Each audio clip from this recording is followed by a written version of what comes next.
The Outlook invite arrived precisely at 9:03 a.m.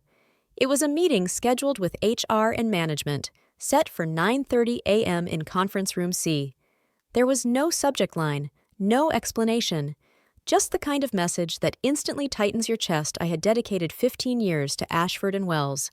15 years filled with early starts, late nights, building systems from scratch, mentoring newcomers, and cleaning up crises that no one else even noticed until they blew up. I'd missed birthdays, anniversaries, even my mother's funeral because of this job. Yet here I was, being called like a schoolchild summoned to the principal's office. I didn't panic, not because I wasn't anxious, I definitely was, but because something inside me had shifted over the past few months. Something subtle, yet deeply powerful. Walking toward Conference Room C, I passed the espresso machine I'd fought to have installed. People still joked about it as Rachel's coffee bar. I glanced at the wall displaying a framed article about our product launch, a moment I had engineered behind the scenes, while my boss Brian took all the credit in interviews. I paused just outside the door, took a slow breath, and stepped inside.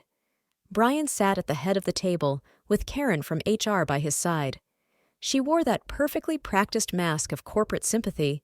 Brian didn't even bother to fake it. He leaned back, steepling his fingers like a stereotypical villain in a courtroom drama. "Rachel," he said, his voice thick with rehearsed solemnity. "After 15 years, the company has decided to terminate your position as part of our strategic realignment." Strategic realignment? I almost laughed. The same man who once called me irreplaceable was now reading off scripted bullet points. Karen slid a manila folder across the table. "Inside, you'll find your severance package details." She said 2 weeks for each year of service, health benefits for 60 more days, and access to outplacement support. I looked down at the folder, then back at Brian. "I respect your decision," I said softly. No protests, no pleas, just calm acceptance. That seemed to knock the wind out of him. He blinked. "We'll need you to pack your things by the end of the day," he added quickly, perhaps unsettled by how composed I was. "And please return your laptop and badge to IT before 5 p.m. I stood, straightened my blazer, and nodded once. "Of course, thank you for the opportunity." I didn't linger, didn't ask questions, didn't give them the satisfaction of watching me unravel. I walked out with the same dignity I'd carried for 15 years. What they had no idea about, what they couldn't possibly guess, was that just 2 hours earlier, I had signed a lease for the new downtown office of Ashford and Wells' main competitor, a firm I had quietly joined as head of strategic development 3 months before. I'd gotten a LinkedIn message from a recruiter at Laneway Dynamics. "We've been watching your work from afar, Rachel. Would you be open to a conversation?" At first, I ignored it. Loyalty had been my currency for years, but something had changed. Maybe it was Brian stealing credit for my ideas one too many times. Maybe it was the junior executive he promoted, his golf buddy, who lacked the technical knowledge despite my warnings. Maybe it was just exhaustion. Quiet, gnawing exhaustion from being invisible while others basked in my light. So I took the meeting, then another, then another. By the time HR drafted my termination letter, I'd already negotiated a full executive package, equity shares, and the authority to build my own team at Laneway Dynamics. This wasn't about revenge. Not yet. It was insurance. I returned to my desk, sitting quietly, scanning the office as if it already belonged to a memory. People moved, typed, laughed. The world kept turning, unaware that one of its key pivots was about to change. "Hey," Olivia from accounting said softly, stopping by my desk. "Are you okay?" I smiled. "Actually, I'm fine. Everything's going to be just fine." The box they gave me was too small. I left half my things behind, not because I didn't want them, but because I no longer needed them. At 4:58 p.m., I handed my badge to a young intern I didn't recognize. She looked surprised. "Are you leaving?" "Apparently," I said with a small smile. Walking out of Ashford and Wells for the last time, the autumn sun hit just right. Warm, strong, illuminating everything. I looked down at the folder still clutched in my hand. My name neatly printed at the top. Tomorrow, a new nameplate would be made. Rachel Hayes, Head of Strategic Development, Laneway Dynamics. And Monday would be interesting. Monday came crisp and bright. That perfect kind of fall morning that feels symbolic. Like the universe handing you a fresh start. I stood before the mirrored elevator doors in Laneway Dynamics' sleek downtown lobby, adjusting the collar of my navy blazer. No company badge yet, just a calm anticipation and something else. Freedom. The elevator opened, and a receptionist greeted me warmly. "Ms. Hayes, welcome, Mr. Caldwell is expecting you."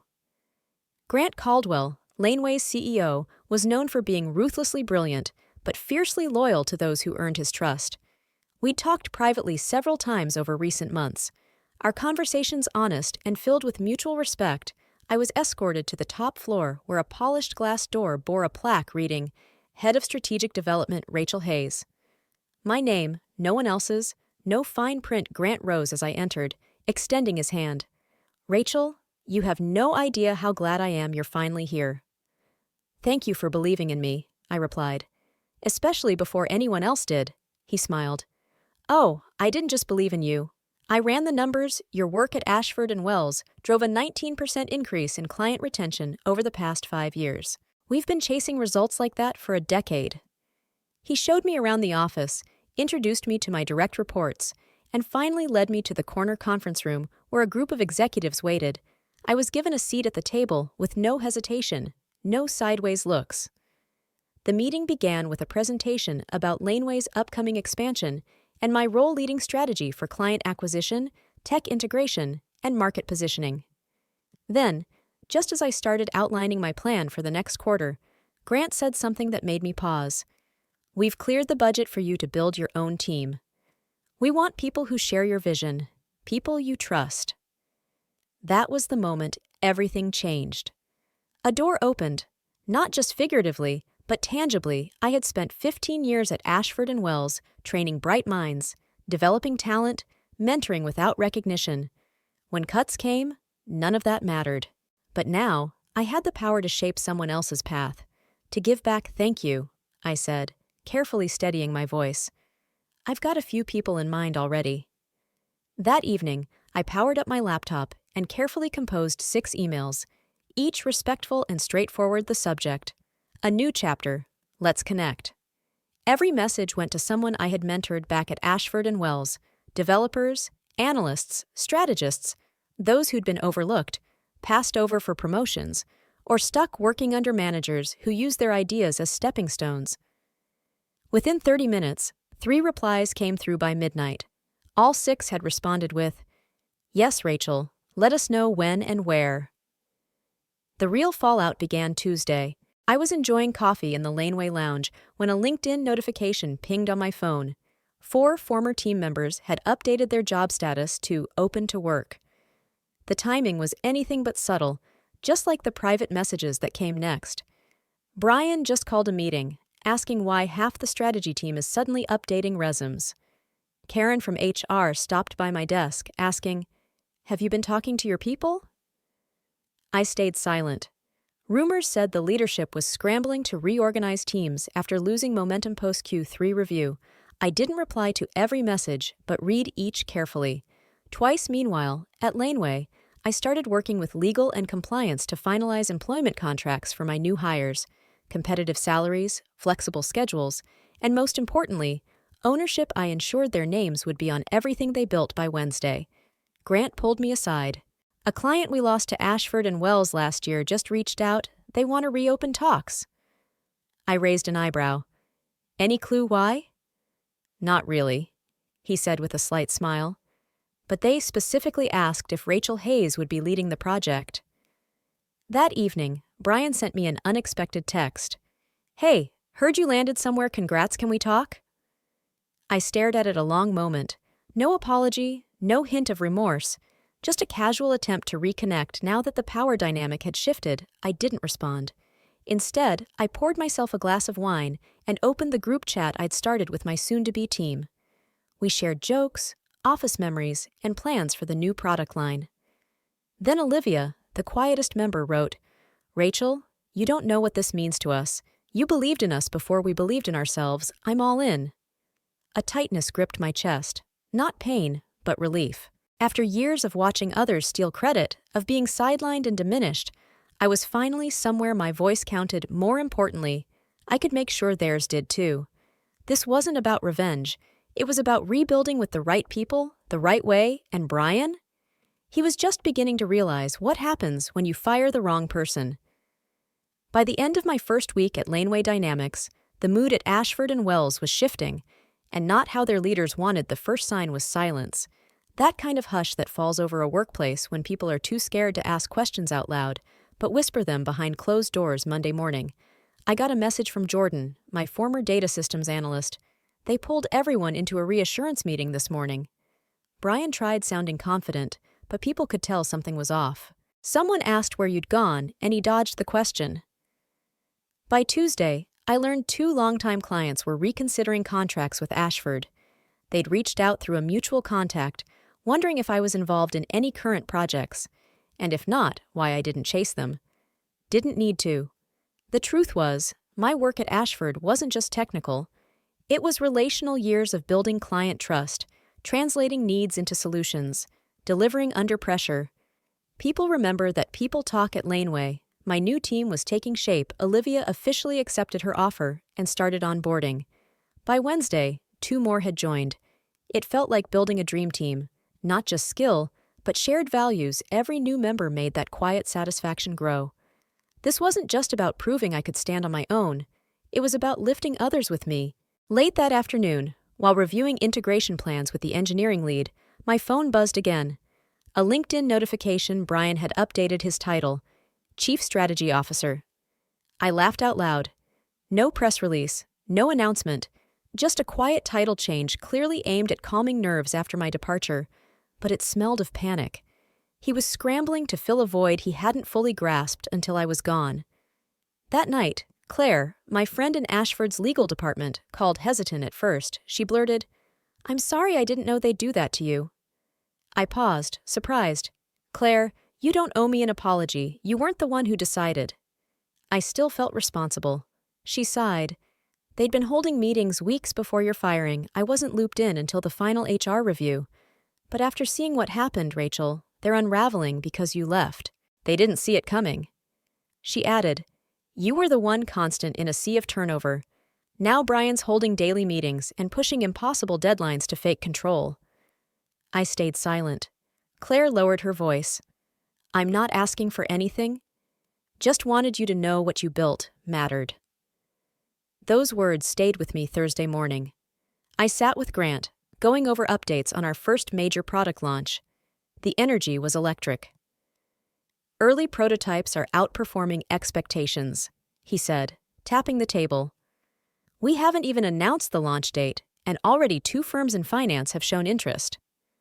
"That's because our message is clear," I replied. "Efficiency, transparency, credibility, that's what clients want and remember." He looked at me thoughtfully. "Rachel, you've achieved more in 10 days than some execs manage in a year." I smiled, but the compliment carried a deeper truth. I hadn't changed. I'd just finally been noticed. Later, Olivia stopped by my new office with a coffee. "Just how I like it, black with a dash of cinnamon." She glanced around. "I still can't believe it. You're really the boss now." I laughed. "Well, technically, Grant's the boss. I just sit in the corner." "No," she said softly. "You're the one we follow. You always were." Her words caught me off guard. I thought back to late nights fixing reports Brian had ruined, or weekends coaching junior analysts on presentations he'd take credit for back then. I wondered if it was all for nothing. But it wasn't, because here I was, building something real. That night, as I was getting ready to shut down, another message from Claire popped up. "You should know Brian just called an emergency board meeting. Rumors are flying that he's blaming structural gaps in strategy performance. Also, they've started talking to a recruitment firm about his replacement. He's worried." I stared at the screen for a moment before typing a short reply. He should be. The dominoes were only beginning to fall. By the following Monday, the word was out. Ashford and Wells was in trouble. Not the kind of scandal that makes headlines, but the slow, internal unraveling executives desperately try to spin, while employees whisper over coffee. It began with missed deadlines, then client complaints, and worst of all, for a company built on image, complete silence from leadership. That morning, I was in a product strategy meeting at Laneway, outlining our second phase integration plan, when Olivia slid a note across the table. Ashford just pulled out of the Tech Forward conference, no announcement, just vanished.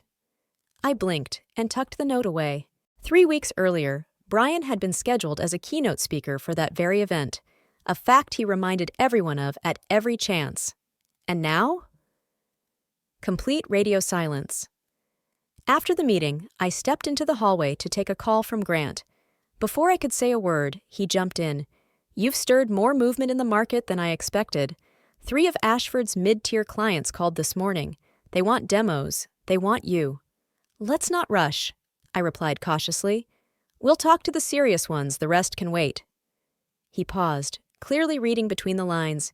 "You're not doing this just to beat Ashford, are you?" I smiled faintly. "Remember, I'm building something better. If their house of cards falls in the process, so be it." That afternoon, Miguel, a junior developer who had been hesitant about leaving Ashford, sent me a message. "Rachel, I think I'm ready. Things here are a mess. They split your old role between 2 execs, neither of whom understand the systems you built yesterday. They had me explain the whole project lifecycle in a 30-minute presentation. I've only been here 8 months.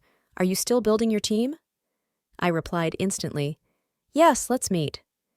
By Tuesday, Miguel sat across from me looking 10 years older than when I'd last seen him. "I'm not sure how I lasted this long," he admitted. "It's like no one knows who's in charge anymore. Everything's reactive, defensive." I nodded slowly. That's what happens when leadership's built on control, not collaboration. The moment their system's disrupted, it collapses. "I don't want to survive that," he said quietly. "I want to thrive somewhere real." "You will," I said, sliding a contract across the desk. "You're not just getting a job, you're getting a voice." His signature hit the paper like a clean break, a thread snapping from one story to another. By midweek, Ashford's cracks had turned into chasms. A well-placed source sent me a company-wide email from Brian. "We are undergoing restructuring to streamline operations and improve efficiency. We appreciate everyone's continued support during this time of change." The language was pure corporate spin, but the message was clear. They were losing control fast. That night, over drinks with Grant and the CFO, we reviewed early projections for Q1. "If even half our leads convert," the CFO said, raising his glass, "Laneway will see its strongest growth quarter in 5 years." "It wasn't missing," I replied, raising mine in return. "It was just buried." The next morning, I woke to a voicemail from Claire. Her voice was tight, serious. "Call me. It's urgent." I dialed back immediately, and she answered on the first ring. "Rachel, it's happening. The board just held an emergency vote. They're removing Brian." I stood stunned, not because I hadn't seen it coming, but because it had happened faster than I expected. They're naming an interim CEO, bringing in an external candidate, and conducting a full audit of leadership strategy. They're trying to save the ship before more talent walks. I closed my eyes and breathed. "They never thought this would become a movement," I said finally. "No," she agreed. "But you turned your exit into a blueprint, and now others are following." That afternoon, Grant came into my office, a gleam in his eye. "You've got lunch tomorrow with one of Ashford's former clients, big one. They said they don't want to rehash the past, just hear what you're building next." "Good," I said. "The past doesn't deserve our time." As he left, I glanced at the new project roadmap pinned to my wall. Clean lines, clear phases, a vision I'd once tried to bring to Ashford, only to be told it was too ambitious, too complex, too much not anymore. Now it was reality. Brian was learning the hard way that people aren't replaceable. Influence isn't given by title. It's earned through trust, sweat, and showing up. He'd taken my seat at the table for years. Now I was building the whole damn table. By Friday morning, the calls stopped being subtle. Rachel Hayes was no longer just an industry rumor. She was a movement. Every day brought new messages. Former clients, recruiters, peers, even strangers watching from afar. Some wanted jobs. Others just wanted to say thank you. The most surprising call came at 10:47 a.m. from a name I hadn't heard in years. Vanessa Carr. Vanessa was a top-tier Ashford client, CFO of a huge logistics company, who'd quietly hinted more than once that I was the reason she stayed loyal. Our last conversation 2 years ago ended with a warning. If they ever let me go, she wouldn't be far behind. Now her voice was cool, measured, but layered with something more. Rachel, she said. I've been watching the shifts at Ashford, your team at Laneway, the new platform. It's impressive. Thank you, I said cautiously. I didn't expect to hear from you. She hesitated. You know me. I don't move without a reason. Here's mine. We're ending our contract with Ashford. I blinked. Seriously? They've lost direction. No leadership, no stability. The interim CEO is a figurehead, and the board is in chaos. They even asked us to delay our quarterly review because their reporting tools aren't working properly. I could guess what had happened. The systems I'd built had been patched together without real understanding. I already had a few names in mind that evening. As I prepared to shut down, I received another message from Claire. Brian just requested an emergency board session. Internal rumors say he's blaming structural gaps in strategy performance, and they've started reaching out to a recruitment firm for his replacement. He's worried. I paused, then typed a brief reply. He should be, because the dominoes had only just begun to fall. By the next Monday, the word was out. Ashford & Wells was in trouble. Not the flashy scandal that makes headlines, but the slow internal unraveling executives scramble to spin while employees whisper over coffee. It started with missed deadlines, then client complaints, and worst of all, for a company built on perception. Silence from leadership. That morning, I was in a product strategy meeting at Laneway, laying out our second phase integration plan, when Olivia slid a note across the table. Ashford just pulled out of the Tech Forward conference. No announcement, just gone. I blinked, tucking the note away 3 weeks prior. Brian had been slated as a keynote speaker there, a fact he reminded the team about every chance he got now. He'd gone completely dark. After the meeting, I took a call from Grant in the hallway. Before I could speak, he said, You've stirred up more market movement than I expected. 3 of Ashford's mid-tier clients called this morning wanting demos. They want you. Let's not rush, I said carefully. We'll talk to the serious ones. The rest can wait. He paused, reading between the lines. You're not just doing this to beat Ashford, are you? I smiled faintly. Remember, I'm building something better. If their house of cards falls along the way, so be it. That afternoon, Miguel, a junior developer who'd hesitated about leaving Ashford, messaged me. Rachel, I think I'm ready.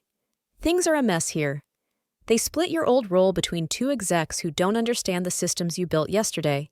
They asked me to explain the entire project lifecycle in a 30-minute presentation. I've only been here 8 months. Are you still building your team? I replied instantly. Yes, let's meet. By Tuesday, Miguel looked a decade older when he sat across from me.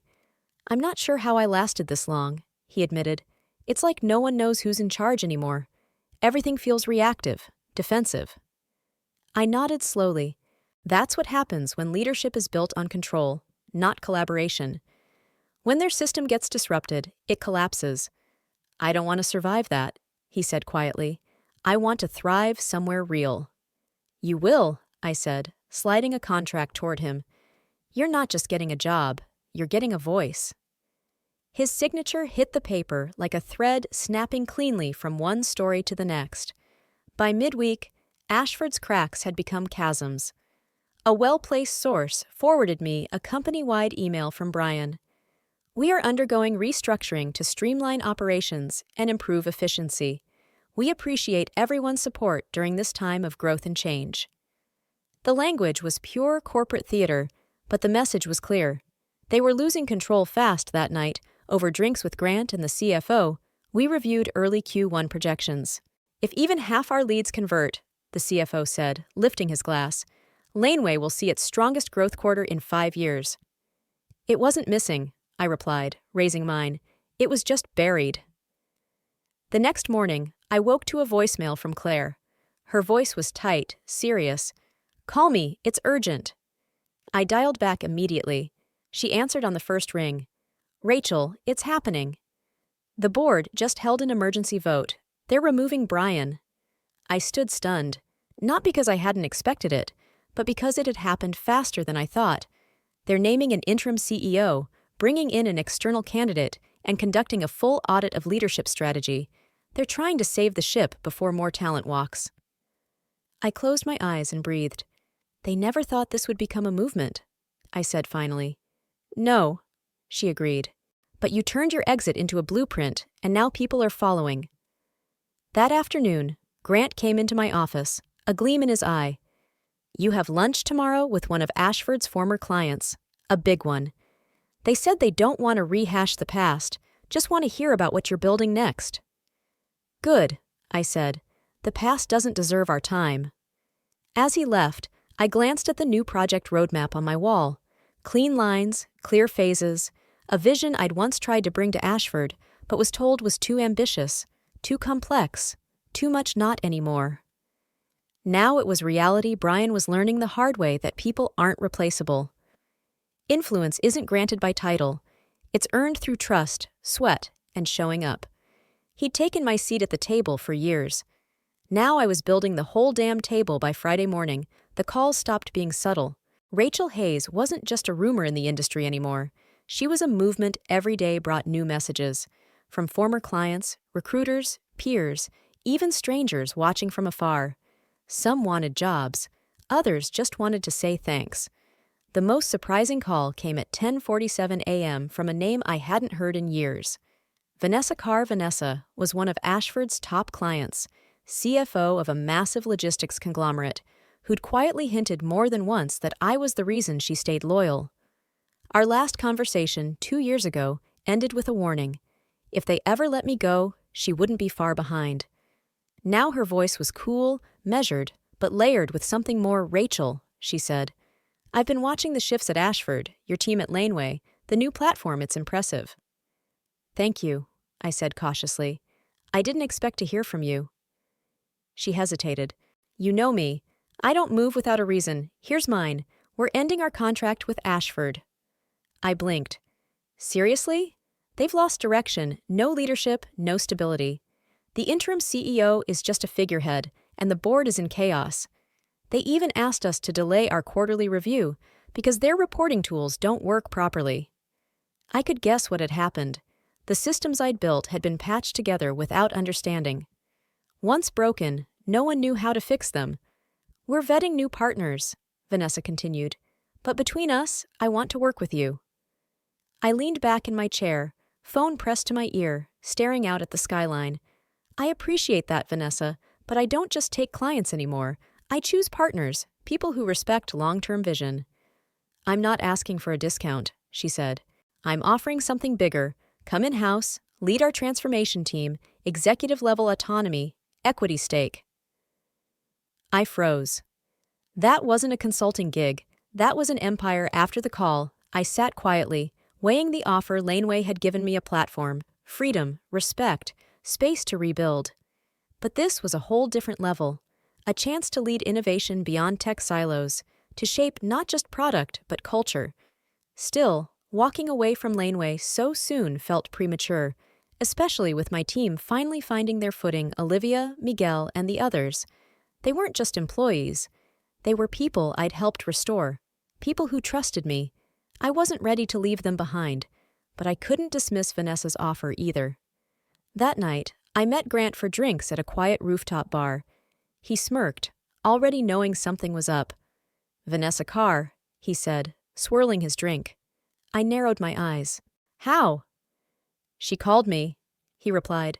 Told me she made you an offer. I raised an eyebrow. And? I told her she's lucky you even picked up the phone, he said smoothly. But I also told her something else. If you ever want to lead a division outside of tech, finance, logistics, infrastructure, I'll back you with every dollar I have. My stomach flipped. Grant, no. Listen. You rebuilt your life in weeks. You built ours with it. But I know talent like yours doesn't sit still. So if this is your next mountain, I won't stop you. I exhaled slowly. It's not about leaving. It's about building where I'm needed most. He nodded. That's what makes you different from the Bryans of the world. The next morning, walking into the office, I felt it. A weight in every step, not pressure, but presence. People stood when I entered, asked for my input, listened, not because I demanded it, but because I'd earned it. Halfway through the day, Olivia pulled me into a side room. "Just so you know," she grinned, "Ashford sent another recruiter after Miguel. Same guy who ghosted me 3 years ago when I applied for an internal transfer." Miguel chuckled from the doorway, told them I was flattered, then forwarded the email to our group chat. "Nice touch," I said. "You should have seen Brian's face," he added. "Still lurking in the background. Not CEO anymore, but hanging on." That made me pause. Brian was still at Ashford. Then Claire messaged me. "Internal rumor. Brian's trying to position himself as head of innovation to justify staying no one's biting. But watch your back, he's not done trying to salvage his reputation." I stared at the message, then typed back. "He can try. I've got something he'll never understand. A team that follows me willingly, and a future that doesn't need fixing." Because in a few days, Ashford would discover something they weren't prepared for. Their competitor wasn't just hiring. We were expanding 3 months after I walked out of Ashford and Wells with a cardboard box and a polite smile.